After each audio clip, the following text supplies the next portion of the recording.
hedder du? Asta. Asta, hvilken skole kommer du fra? Ulkebøl. Ulkebølskolen, okay. Er det første gang, du har været til en oliemaleri-klasse? Ja. Okay. Er det en sommercamp, er det også en første gang til dig? Ja. Okay. Kan du lide den? Ja, rigtig meget. Okay. Tak. Hvad har du lært sig fra den? At når man skal tegne en fugl eller noget andet, så skal man lave cirkler. Og at det er sådan, at det er bedst at bruge olie med oliemaling, for så spreder det ud. Okay. Kan du lide oliemaling? Ja. Ja. Selvom vi gør alting galt, også vi kan rive den op igen og starte forfra. Ja. Er det godt? Ja. Er det sjovt, eller Ja. lidt svært? Det er sjovt. Det er lidt svært. Det er Okay. sjovt. Okay, tak. Er der noget andet, du vil gerne sige om, hvordan du har arbejdet? Eller hvad var det sværeste ting at arbejde med? Det sværeste ting at arbejde med, det var, jeg tror, sådan armene og foden. Men det sværeste ting her, det var træet. Og det herovre. Ja. Ja. Okay. Alligevel har du nået 2. Du har færdiggjort 2, og du starter med det nummer 3 allerede, ja? Okay, tak.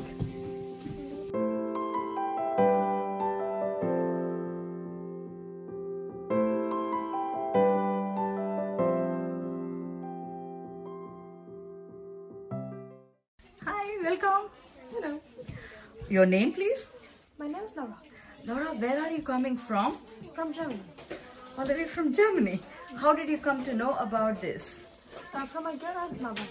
Okay, and she decided that you will go to this session. Exactly. Yeah. I know you are one of the eldest in this class, but how did you like this whole session? I have really fun at this class. The people are nice and yeah. Okay. So, what do you think you have done differently versus what you've done before in this class? I think so. I painted with oil. Before I never done, and I draw motifs and birds. Actually, I draw people, and it was different. Yeah. Okay. So, is this something that is easy to you, or you found anything challenging about? It was challenging to paint this. But I have fun. Okay. Thank you.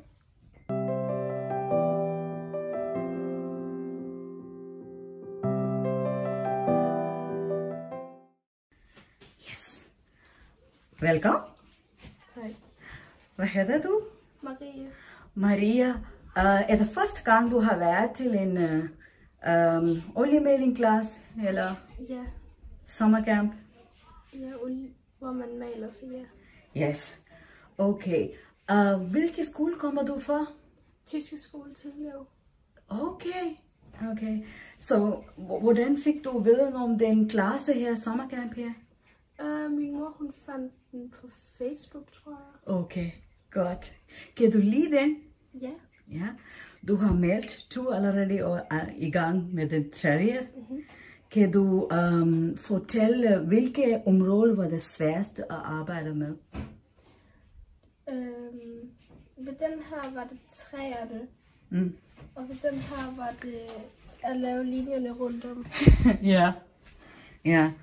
Det er helt anderledes, når man har en sorte farve, ikke også? Ja. Yes. Okay. Vil du fortsætte at arbejde med oliemaling? Måske lidt. Ja. Hvilke andre ting kan du lide at gøre? Jeg kan godt lide at farvelægge og male med akrylmaling. Okay. Men akrylmaling og den oliemaling, hvad er forskel, kan du mærke? Ved oliemaling tager det meget længere tid at tørre, og de blænder meget hurtigt. Og ved akrylmaling er det hurtigt tør, og man skal blande det på forhånd. Yes, ja. Faktisk, der er også nogle midler, som kan hjælpe os til at færdiggøre den hurtigere med oliemaling. Alligevel, den er stærk, så det måske er ikke så god, når man er i en skoleområde. Ja. Sådan er det. Okay, tak.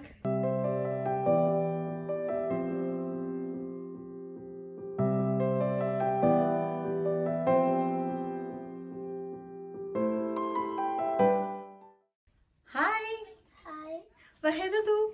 Clara. Clara, hvilken skole kommer du fra? Hjortkær skole. Okay. Er det første gang, du har været til en oliemaling eller sommercamp ordning her? Ja. Kan du lide den? Ja. Hvad var det bedste, du kan lide om? Oliemaling. Okay. Kan du huske nogle ting, du har lært herfra? Ja. Tegne Oh, og male. okay.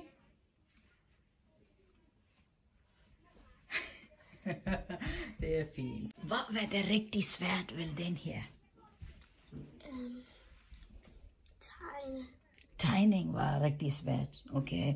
Og du er allerede god til maling, ikke også? Okay.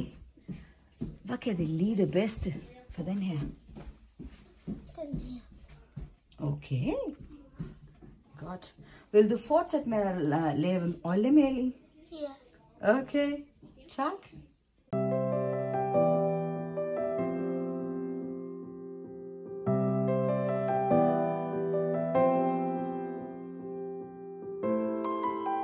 Hej.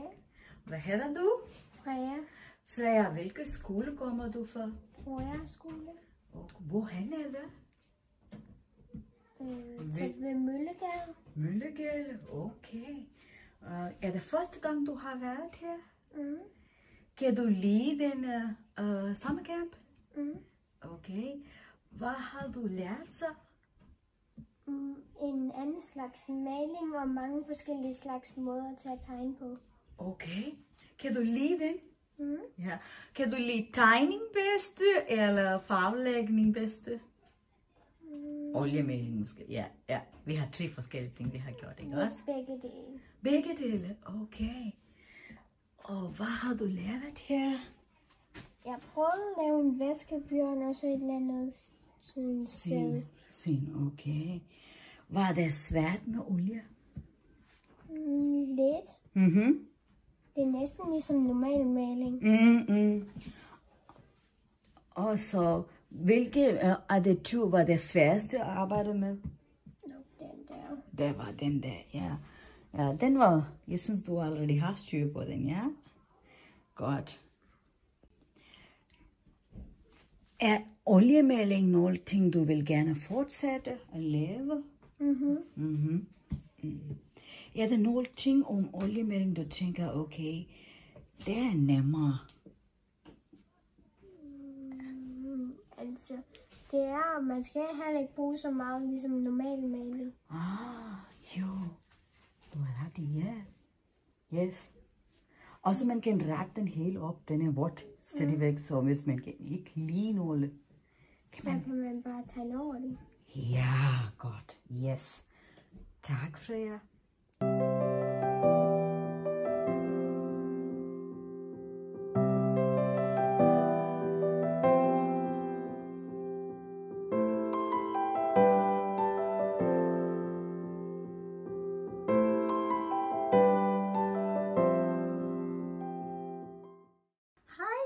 Hej.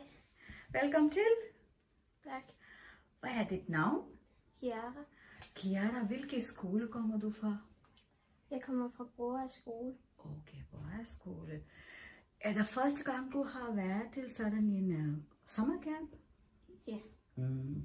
Kan du lide den? Ja. Er der noget for den her, du har lært nyt? Nej, ikke helt. Ikke helt, ja. Har du gjort oliemaling før?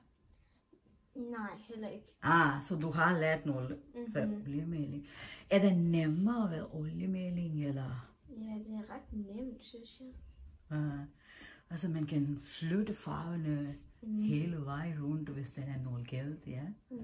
Ja. Altså, hvilke af dem var det sværeste at arbejde med? Jeg synes lidt, den der var sværest at arbejde med, var Fønixen. Ja, Fønixen, ja. Fønixen har en energi, en slags energi, og så hvordan viser vi den energi, ja? Ja. Kan du bare give nogle idé om, hvordan har du arbejdet? Jeg har bare sådan lavet sådan lidt med sådan, at det ligner lidt ild her til sidst. Og, Ja. og så herover har jeg prøvet at gøre sådan, at det ligner lidt lyn. Ja, det giver god mening. Og så flot idé. Ja, det er en blanding af moderne kunst også, ikke også? Ja, okay. Tusind tak, Gerda.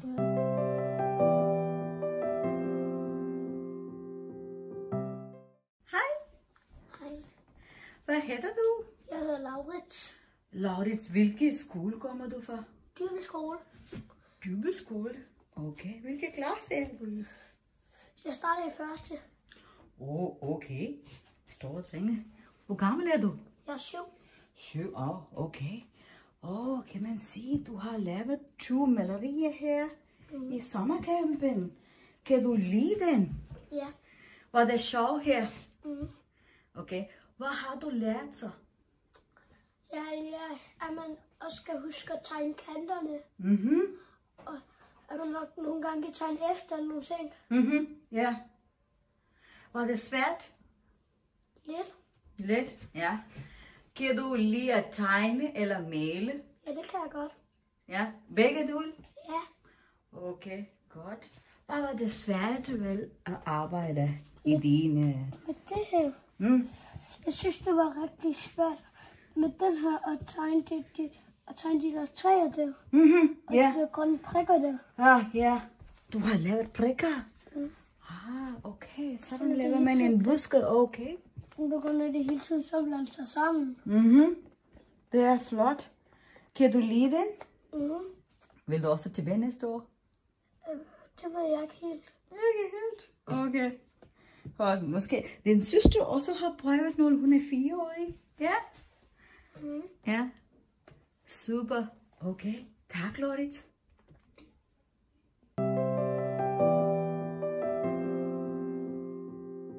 Hej. Hej. Hvad hedder du? Victoria. Victoria, hvor gammel er du? 6. 6 år, så pige. Hvilken skole går du? I Hørup Centralskole. Okay. Er det første gang, du har været til en sommercamp? Ja. Ja. Kan du lide den? Ja. Okay. Hvad har du lavet så her? Kan du huske? Nej. Nej. Har du tegnet eller malet? Male og tegne. Begge dele. Kan du lide begge dele? Ja. Ja. Hvad er det bedste, du kan lide?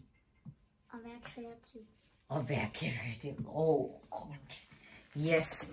Altså, du har lavet en smukke billede her. 2 faktisk. Hvad er det? En fugl og blomster. Fugl og blomster, ja. Har du lært selv? Fik du hjælp? Yes. Lille hjælp, ikke også? Ja, godt. Okay, var det svært at arbejde med oliemaling? Ja. Og hvilke af dem synes du var det sværeste? Den der, okay. Super. Vil du male lidt mere oliemaling, efter du er færdig med sommercampen? Ja. Ja, så det. Godt. Okay. Tak, Victoria.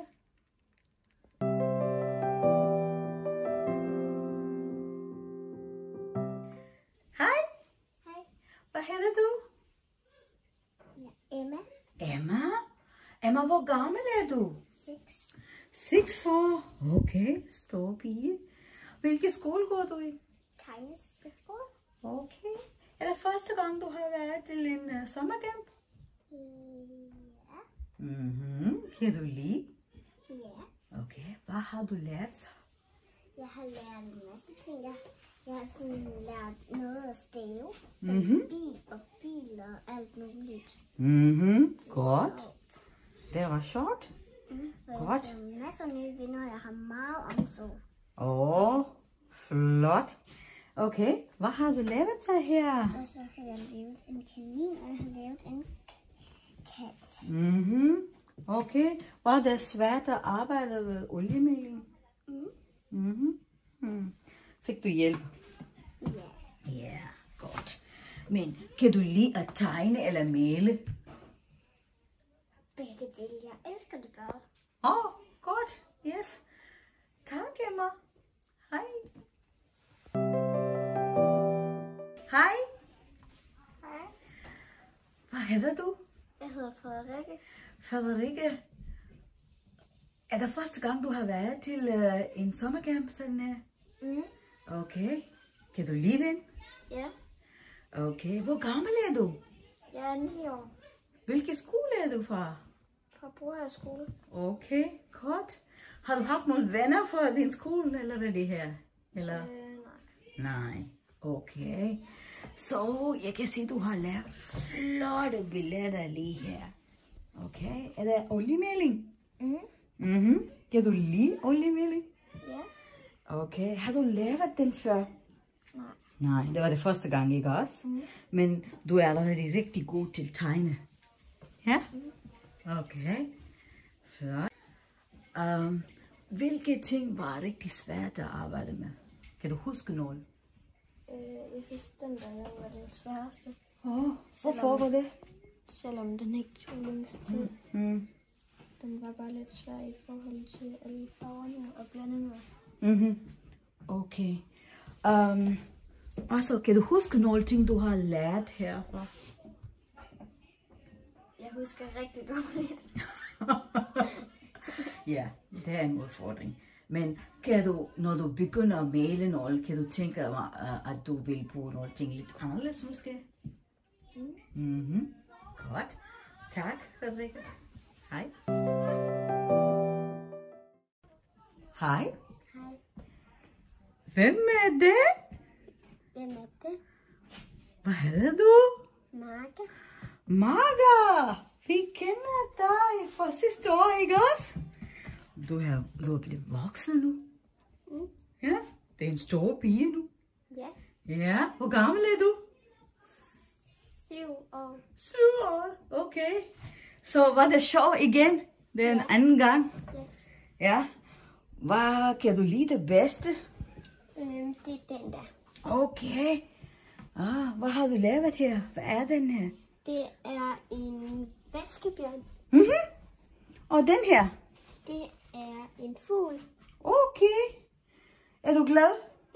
Okay. Og jeg kan sige, at der er en stor udvikling i forhold til, hvad du har gjort sidste år. Ja? Kan du sige den? Kan du mærke forskel? Kan du huske, hvad du har lavet sidste år? Jeg har lavet... Det kan du ikke. Ja, det er fint. Det er bare fint. Men jeg synes, det er meget bevaret. Det er meget imponerende. Ja? Okay. Så vil du fortsætte at male? Okay. Vil du vende tilbage igen næste år? Ja. Okay. Godt. Tak. Hej. Hej. Hvad hedder du?